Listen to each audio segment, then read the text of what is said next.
Hello, it's been a little while since I've done a TBR, and to be honest, it's because I've not been reading that much. I have wanted to read.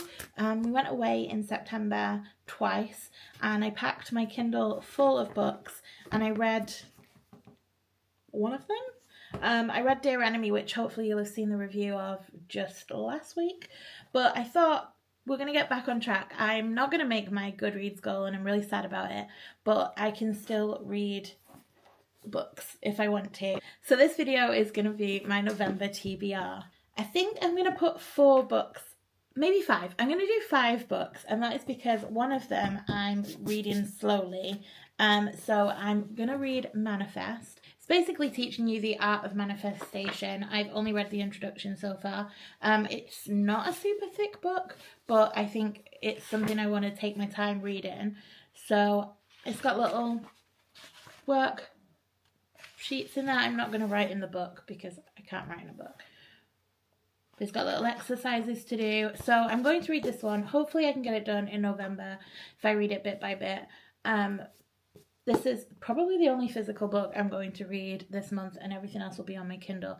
But yeah, I'm going to read this one, and this is book number 1. And for the rest of my books, I like to do a random number generator. Okay, the second book I'm going to add to my November TBR is maybe cheating because I have already started reading it, but it is nearly November, so I think that's okay. It is Night Shift by Annie Crown. Basically, this girl works in the library. She hates parties. She's at college. She loves reading.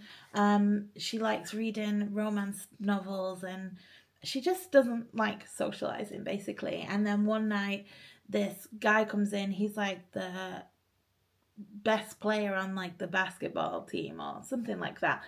He goes in there and he needs help with a poetry exam he's got.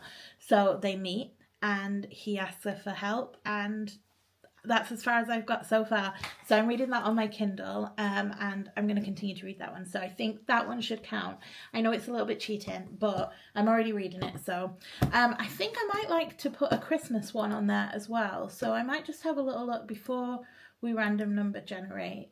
I might just have a little look and see what Christmassy books are on my TBR. Otherwise, I'm going to end up reading all of my Christmas books in December, and I don't want to do that. So I'm just going to scroll through my Goodreads. I know everybody's using Fable now, but I'm still using Goodreads.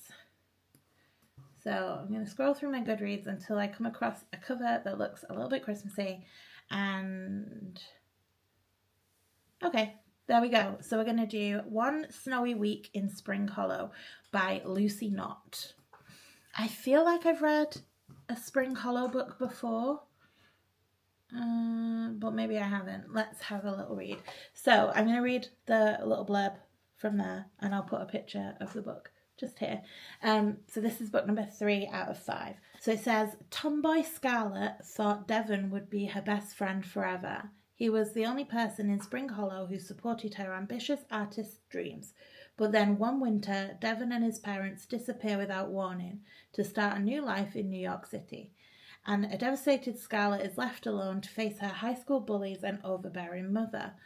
Fast forward 10 years, Scarlett is playing it safe in a childhood village with a dull PA job and a wardrobe that passes her mother's old-fashioned standards.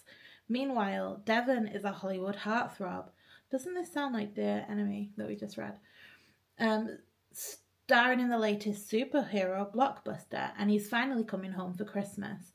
Scarlett can't help blaming her former best friend for the way her life has turned out, but Devon's cheeky charm and gorgeous smile prove difficult to resist. Devon always did make her feel on top of the world, but Scarlett knows her heart isn't racing just because she has her friend back. Is it mistletoe madness, or is she seeing Devon in a completely new light? Scarlett hasn't taken a risk in years, but this Christmas of second chances could finally be her time to shine. I feel like it will be her time to shine. Okay, so we'll add that one to currently reading, and that is on our TBR. And now we can pick 2 random ones, which I think is a good amount, because hopefully I can get through them and then it'll make me feel good that I've read them. Okay, so we need a random number generator. I never take into account the books I have on my bookshelf when I do this. I know I should, but I don't. I have 916 books, but some of those are cloth-bound classics. So it is chosen number 60. That's a really like old one that I added on there. I would have put this one on my list many years ago. So let's read this. It's got a 3.78 star review on Goodreads, so that's okay. It's a young adult, so we'll see. It says, when assassins ambush her best friend, Rial Dardan risks everything to save him, exposing herself as one of a pair of prophesized queens, a queen of light and a queen of blood.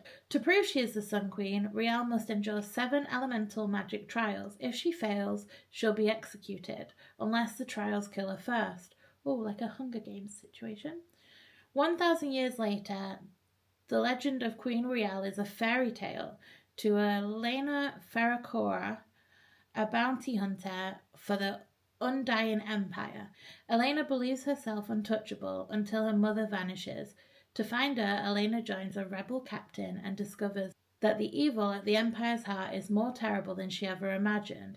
As Rial and Elena fight in a cosmic war that spans millennia, their stories intersect, and the shocking connections between them ultimately determine the fate of the world and of each other.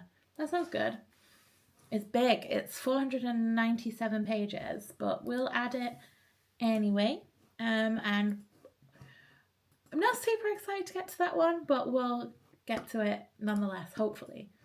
And then the next one is 591.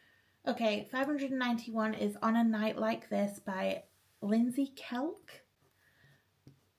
Oh, looks fun. Okay.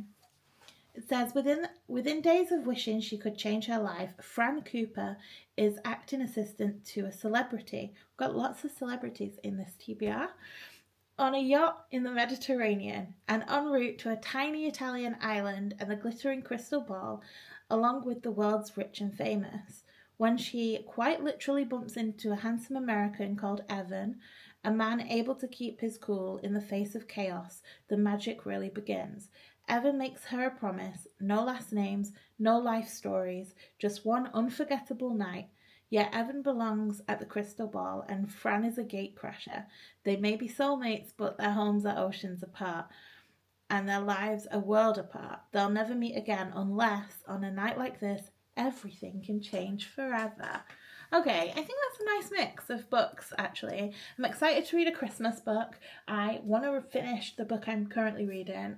I really want to read this one. So this one's a bit tougher to get through, but I am really enjoying it. And I definitely want to read On a Night Like This. So I think the Furyborn one is bottom of my list, so if I don't get to any, it'll be that one. But as usual, please leave me your recommendations down in the comments. I hope you enjoyed this video. Let me know what you're reading, and if you're starting reading Christmas ones yet, or am I a bit too early? But otherwise I won't get them in. So yeah, this has been my November TBR. I hope you enjoyed this video. If you did, please don't forget to hit the subscribe, give me a thumbs up, hit the notification. Bye.